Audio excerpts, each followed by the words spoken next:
existing technologies will only get us halfway down to net zero. We know that we need massive innovation. We need to drive existing technologies to industrial scale to get us all the way down to net zero. But will we be fast enough? Will tech and AI save us before it is too late? That is the question we want to discuss on this panel here today. My name is Stefan Gross-Selbeck. I'm a senior partner with BCG and a topic leader for climate tech and BCGX. And I want to kick off the panel with a question to you, Dagmar, if I may. Yes. You are the founder and CEO of an interesting startup called AUDeering. Mm-hmm. Tell us what your company is all about, please. Thank you for the question, Stefan, and thank you, ladies and gentlemen, for your time and being here. So my company, we actually consider us as a scale-up, is predominantly utilizing AI for the benefit of well-being of people. We do it in a way that we analyze the speech production system and the voice and the acoustic scene. And out of the speech production system, we derive upon recognizing and understanding voice biomarkers in order for screening, but also for enhanced monitoring and therapy of especially neurodegenerative diseases and neurocognitive diseases or psychological diseases, mental disorder. And we also utilize this type of technology overall for well-being in market research or in other research-related areas with regards to, for example, autonomous driving, but also how green tech is being applied and accepted by the communities. That's true deep tech, very impressive. Daniela, you are the CTO of Deutsche Bahn. Deutsche Bahn is a very important player in our overall ecosystem in a number of ways, including in teaming up with promising new startups. I know you guys are doing a lot in that space. Would that be an interesting partner for you as well? Yeah, definitely could be. But first of all, let me say, so every kilometer on rail is active climate protection. And yesterday we had the discussion in the sense everyone can do something. So it's a daily action and you can work on that. So that just on a side note. Well said. But AI is for us at Deutsche Bahn a real booster in a sense, creating more punctuality. And you know that we have to work on that. And perhaps Dagmar can help as well. But just what we do there at the moment, we use AI for sequencing our trains, so for dispatching. And what we currently do, we do it in 4 big cities. So we do it in Frankfurt, in Munich, in Stuttgart. Berlin is coming very soon.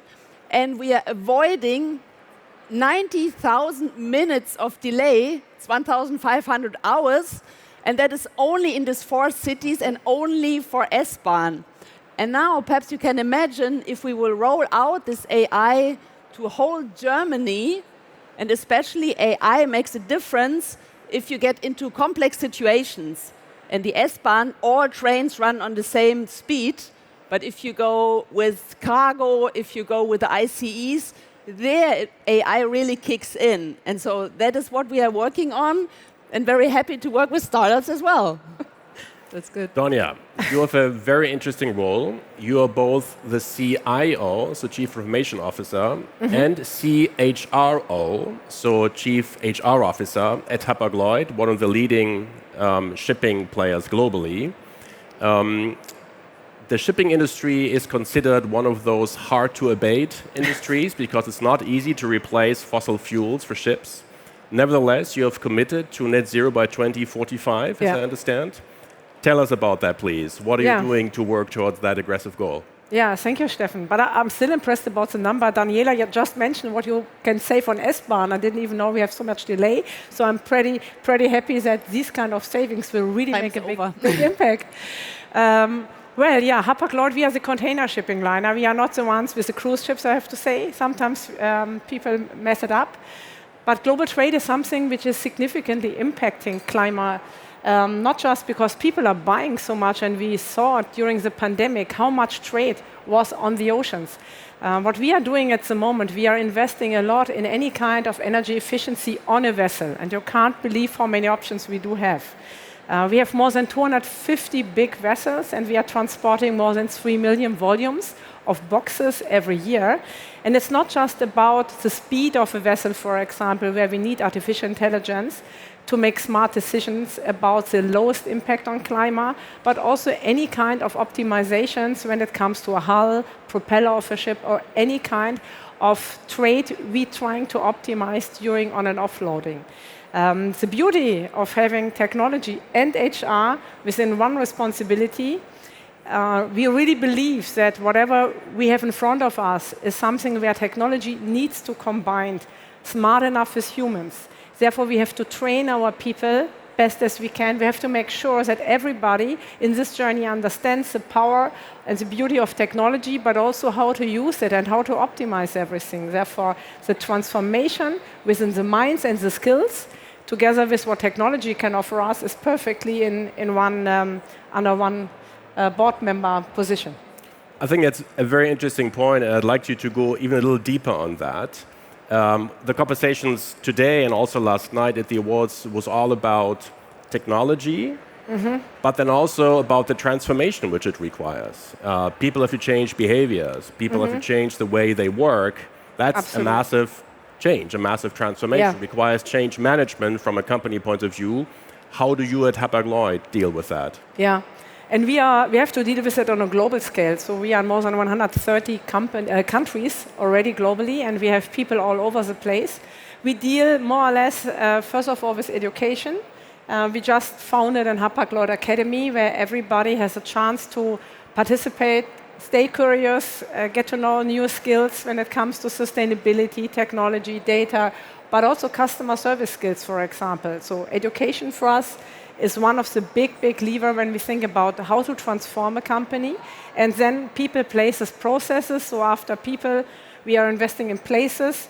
Places are not just our beautiful vessels. If you have seen them, they're really impressive ones, I have to say, but definitely our workspace is under massive transformation. We are investing a lot in smart places to work where people like to come into the office.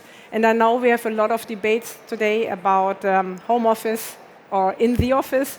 We are still big fans and big believers that this kind of personal interaction makes an impact, how we can create innovation. And the last one is the processes part. We are transforming our processes end to end on a global scale, and we are inviting everybody. So that's one of the big areas where we are investing at the moment, people, places, processes, beside our strategy 2030, where everybody is then invited to transform our company. Makes a lot of sense. Daniela, your organization is even bigger than Hapag-Lloyd. So I'm sure the idea of transforming and taking people along as you go on a transformational journey is very common to you, especially from a technology point of view. Can you talk a little bit about that and how you try to drive change, technology-driven change across Deutsche Bahn? Yeah, definitely. So we are about 300,000 employees, and actually it's really difficult to recruit as many people as we need. So we are really talking about labor shortage already. And so the question is how technology can help as well to overcome this kind of labor shortage, especially in the rural areas. And for example, AI can help there as well, but it's very, very important to work right from the beginning with the employees who should afterwards really use the AI and do it together with them so that it really helps them to do their work in a better way. And just as an example, talking about predictive maintenance, what we do with our trains, we have something like, can imagine as a car wash, but not with brushes, with cameras, where the trains run through 15 of these gates in Germany, and usually the trains have to come to the workshop. Someone has to climb on the train and have a look if everything is okay with the air conditioning and so on and so on. And now they're just running through, and instead of several hours, this whole process takes us like a minute, and we can prepare in the workshop. And that is something where the people say, hey, that really helps because I don't have to climb up on the train and I can already see what kind of train is coming in and what material I have to prepare and all these kind of things. Cool. Dagmar, when we, before this panel, we had a quick conversation with the minister outside, and we talked a little bit about the challenges of starting a technology startup in this country. on this part of the world. Yes. Can you talk about that a little bit and some of the challenges you see? Absolutely. So we have actually two main challenges that we are facing. Actually, and well, challenges is one of the things. I always consider it interesting things to solve. So basically, the first challenge is one where we proactively can do a lot of things, and that is create a very positive mindset about the technology and AI. I know, and I'm totally honoring the capability of my fellow Styrian Arnold Schwarzenegger of acting so tremendously well as Terminator that everybody fears a little bit that the technology is going to come around and erase us all. So, and that's the AI. So first of all, just killing the myth, there's not the AI. There's a lot of different type of algorithms and solutions and possibilities with a different type of training and methods set around. So at the moment, I can certainly assure everybody there's not the bad AI that's going to come around.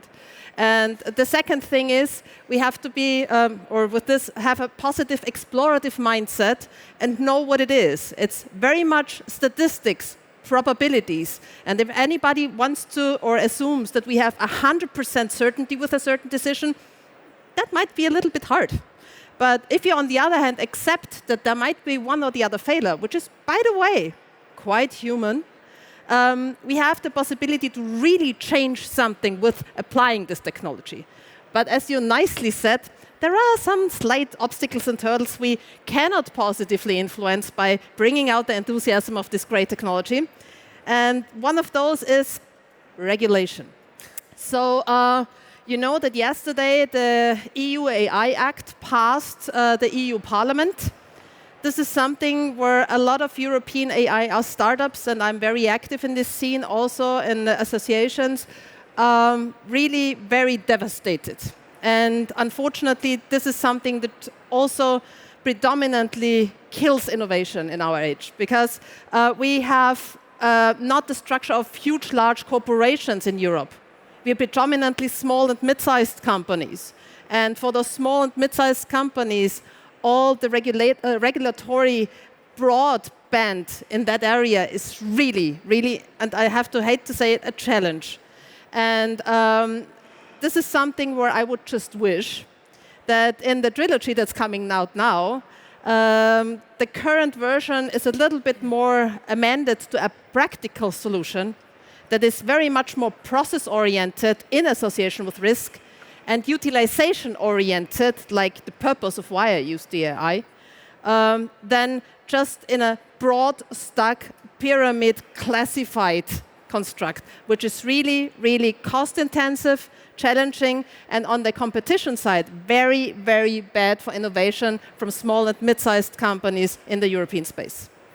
I wish we still had the minister here and could get her point of view on this, because she's obviously deeply involved in this. Donya, I saw you nodding.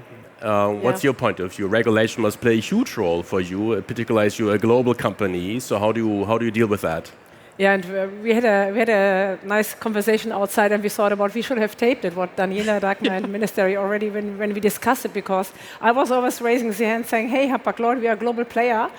Whatever we do from a regulation standpoint, please keep in mind, whenever a vessel starts from Europe or from Germany, we have another port on the other side of the world where this kind of regulation needs to fit somehow. Because if we only regulate within Germany or within Europe, how good can we do our job and how good can trade be when the other side is dealing with a totally different system? That's why I was looking a lot, because yes, somehow we need standards. Without standards and without somehow a little bit more sustainable planning chances, how can we invest? A vessel, when you buy it today, you will get it in 8 years and it will last a minimum for 25, 30 years. So whatever we decide today has an impact in the year 45, where we at least would like to be carbon neutral. Therefore, the regulations we are creating today is the base for our decisions, which will have an impact by 2045. That's why we really have to make sure when we think about regulations, whatever we do here, for the global companies, and we are critical infrastructure as well as Daniela and Deutsche Bahn is, we have to make sure the investments, and we are willing to invest, but they have a chance to sustain on a longer time scale. And if you look at this sort of end to end, and if we go back to the original question is, can AI technology save us, or are we too late? Are you in the optimist camp or on the pessimist camp? Oh yeah, that's a tricky one. I'm optimist or a pessimist. I mean, you just destroyed my Terminator idea, so that one is gone. But I think in general, I'm a technology-driven person. I still believe technology is for the good ones. When you look back in history, there were a lot of technology making our life for the better. And yes, you can always argue there is enough risk within. But a good friend just told me, AI is a little bit like fire. You can use it to get warm, you can use it to cook, or you can use it to destroy everything. And at the end, it's still a human being who can influence it. We created it, and we have to do it in the smartest way as we can. And that's my optimism in that point. But yeah, happy to hear you. Daniela, you agree with that? Yeah, I can build on that. So AI as such is not malicious. Yeah, it's really the question what application run behind. And I can assure you, our camera bridges will not erase the world. Yeah, it's a completely different story. But it's very important to balance this discussion. And what frightens me, and just give you three numbers, is 250, 100, and 7. What is it? It's what US, China, and Germany invest in billion euros in AI. And so that means we are far apart from everything else. And what is important to me, that we take an active role in innovating for AI. And now we are talking about regulation. I would love to talk even more about the technology and say, how can we use it? And just to assure you, we are part of the critical infrastructure at Deutsche Bahn. So we have the safest mode of transportation, and we will stay that way, no question. And we will be very cautious to use AI for any kind of these things. But there are many other parts in business to optimize processes where we can and where we definitely should use AI. So I think that's a key point. How can we turn this entire discussion from fear and concerns to optimism and ability to drive change? Without being naive, obviously, but seeing the opportunity, in particular with regards to climate. All three of you are in leadership positions in technology. What can you do? What can we all do to drive this dialogue? I think it's critical. I think if we go down this path of being fear-driven, we're not going to get anywhere. Dagmar, you have a point of view on that? Well, I think one of the most critical things is education. Education and information. Once you make things transparent and you make things understandable, people usually lose the fear and trust more in what is being done. But this should not be done at an overall general level, but with real practical examples, so that somebody can assess the chances and the risks and has a more informed decision-making process. Just let me give you a very simple example that people usually say at the later and why I have never thought about it that way. Just think about, for example, sensible data and think about health data.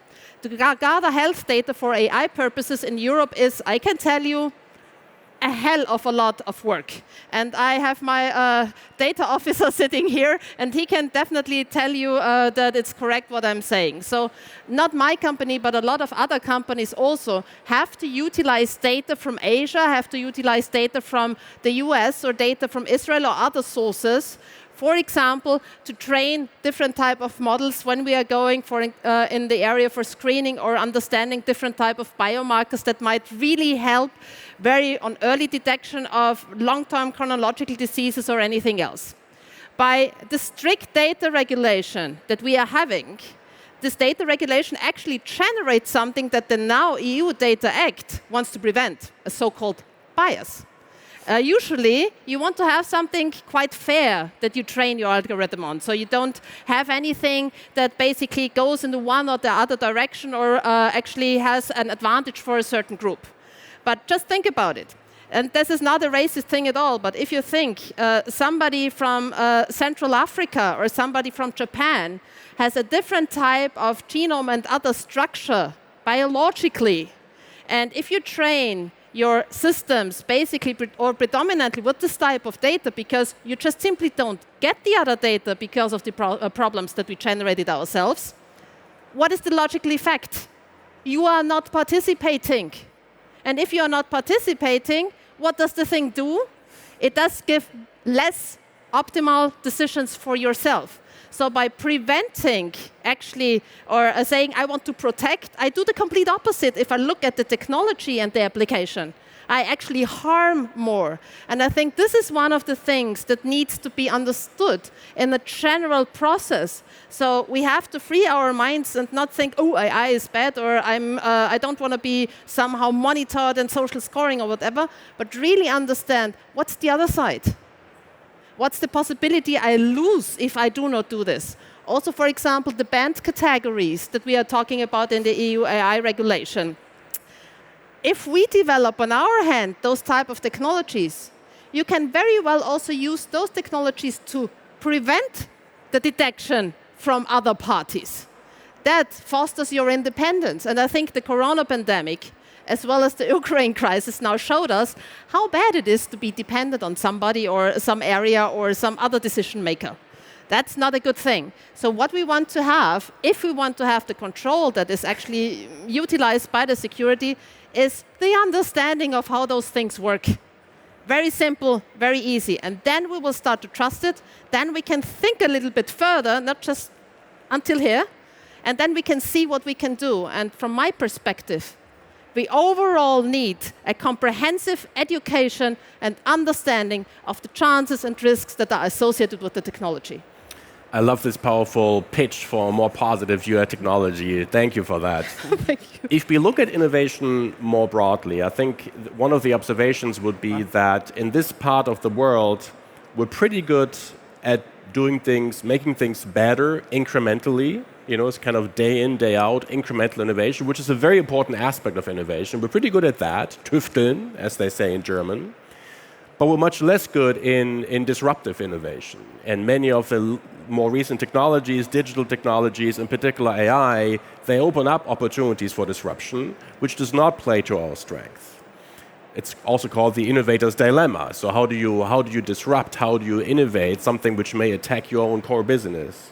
Is that something you're looking at Hapag-Lloyd at all? And how do you think about that? How do you drive innovation at Hapag-Lloyd? Mm-hmm. I was thinking, are we a disruptor? I mean, we are sustaining in the business since more than 176 years, so we are quite sustainable, and we still have vessels. I mean, we started with vessels, and that's what we do have. If you look from that point, we are not so innovative, but within the vessel and the technology we are using to serve our customers, to work together, I think that's quite innovative what we do. We are investing a lot at the moment in figuring out what is the best way to send our vessels from A to B, what kind of engine do we need, what kind of optimization can we think about, is wind an alternative for us, what kind of skills do we need to create these kind of innovations on our vessels but also on land. So I think, yeah, we are innovative, but not so much public, not so much maybe in the press, but within an existing product like a vessel or like a container box, we are super innovative. We are the first ones who are tagging our boxes, our container boxes, with IoT sensors. And I worked before for IT and automotive companies, and you know, everything has an IoT device inside. Surprisingly enough, a container box, not. So when you see all the container boxes out there, they are not connected. And we are the first container vessel liner who are adding IoT devices now on, and out of the devices, data will be sent, and we can create new use cases, and that's the innovation we are driving. Yeah, so we are doing innovation from inside and with partners. In maritime, you always have to partner. You can't do things on your own because it's always an alliance. There's always a partner around you. You can't do it on your own. That's why innovation, yes, but always as a team. Daniela. Yes, I want to jump on that one. Yeah, especially because Deutsche Bahn is probably as and old you are as part of Hapag-Lloyd. Because Deutsche Bahn and innovation, how does that go together? And I said, pretty good, because I'm a strong believer of co-creation and collaboration with startups. And if you ask for disruption, yeah, as Donya said, we are still trains that we are running, but currently we are the most sustainable mode of transportation. Okay, but let's face it, the others speeding up, And for us, it's really important to be ahead of the pack. And so therefore, we are investing a lot, and the whole world is investing. Every fourth investment dollar goes into green tech. So there's really a lot of disruption that we are going to see in the next few years. And therefore, and perhaps a little promo pitch at this side, we have the Mindbox, an innovation hub with Deutsche Bahn, and we have it for 8 years now.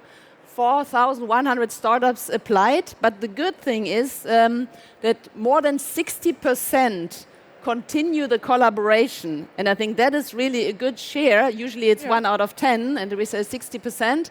And currently we have a batch, GreenTech at DB, runs until end of July. So if you're interested, more than welcome, and then we drive the sustainable disruption forward. So thank you. Donya, one more question to you. All businesses go through some kind of business cycles. Shipping industry for sure. You're very impacted by overall economic cycles. When you discuss the topic of green innovation, of investing in net zero, that's probably easier in good times rather than bad times, or not. So my question is the fact that the current economic environment is actually a bit more difficult for many companies. Will that have a negative impact on the level of investments we make in green technologies and getting to net zero? I just joined recently Hapag-Lloyd, so I joined last February, and 2023 was the most exciting year, not just in shipping, but also in our company history. So we had the most ever successful year from a financial perspective, but also from the number of trades we are shipping. Which means the good thing is now we can invest, and we are investing. We are investing significantly in green technology, and we just announced that we would like to invest another $1 billion. We are really just checking out where to invest. As I said before, whatever we invest today has an impact for the next 25, 30 years easily. So therefore we have to do smart decisions, and it's always in an ecosystem, and Deutsche Bahn is one of our partners, because our customers, they are not on the ports. They want to have their trade where they are located. So therefore Deutsche Bahn, for example, is quite important for us. But in general, we are investing a lot because we had our good years, and we know shipping is going through cycles. So for me, it's the first chance now to also see the downside of shipping. But we invested last year a lot. We are investing a lot in automation and smarter processes, and we're really trying to do the right things forward 30 years plus. And that's where we are investing the money we earned last year. We are investing tons of them at the moment in vessels, in newer vessels, in education and infrastructure. It's good to hear industry continues to invest. Dagmar, do you feel, the issues or the challenges we have had in the tech industry in the last couple of years, prices have come down, finding financing has become more challenging, financing rounds take longer, turn out to be smaller. Is that something you observe and you have to deal with as you build your company? Yes, absolutely. So the past couple of years have made, I think, some of the business plans really come down to earth and to see reality. And we have seen in Europe a strong decline of available money for new innovation, especially in the venture capital area for high tech, or as I say with AI, some things that some people might not really understand, because as I said, there's still this wrong mindset in that area. And we also were challenged quite a bit at the beginning with the corona pandemic, because everybody was saying, we need to focus, we only look onto must-have, and sometimes AI was still considered, or the type of technology, as a nice-to-have. And the nice-to-have, usually you cut away once you basically have a crisis situation. But on the other hand, it was a quite positive thing for us, because it triggered for us to also focus on investing in platforms and investing to realize ideas, because it cut off resources internally, or cut free resources internally. So we were able to develop a platform that now is really a catalyst for very easy getting the understanding of the biomarkers and implementing it in the current technology up and down very shortly, very efficiently, with a very, very good development process pipeline. And I don't think that this would have happened if we had had the crisis. So view it positively. But coming back to the capital part, Still, the same mindset that a lot of people apply when they basically think about AI is also done in the venture capital market. And the European startups and also scale-up scene especially is facing a problem with classical Series B rising in the area of 20 to 50 million euros. As a startup, to get a couple of 100,000 or 1-2 million for an initial start is not that much of a challenge. Yeah. But sustainability is a challenge because the market is really very risk averse. And this is something that, in combination with the regulation, does it really make very, very hard. And I'm observing that it does not ease up. So it would be really necessary to think bigger if we want to participate. Something what Mrs. Stark-Watzinger had said in her speech. Let's shape the future technology here and not just follow what somebody else is doing. But for the shaping, it comes also down to not only the trust, but investing the money. So if anybody has too much money here and really wants to do very good investment, look upon what we have here in Europe, in Germany, and see all the potential that we're having. We have very strong fundamental research. We have very strong applied research. Our predominant problem is not creating the horsepower, but getting it on the street. And if we can work together in fostering this process, we are in the winning team. And it's always much more fun to be in the winning team than in the losing game. So we're out of time, so let's end at that positive note. I think if I can answer the question, do we have a shot at saving the planet by using technology and AI? My sort of bottom line of this discussion is we definitely have a chance. So thank you, and keep on doing what you're doing. It's very impressive. Thank you. Thank you. Thank you.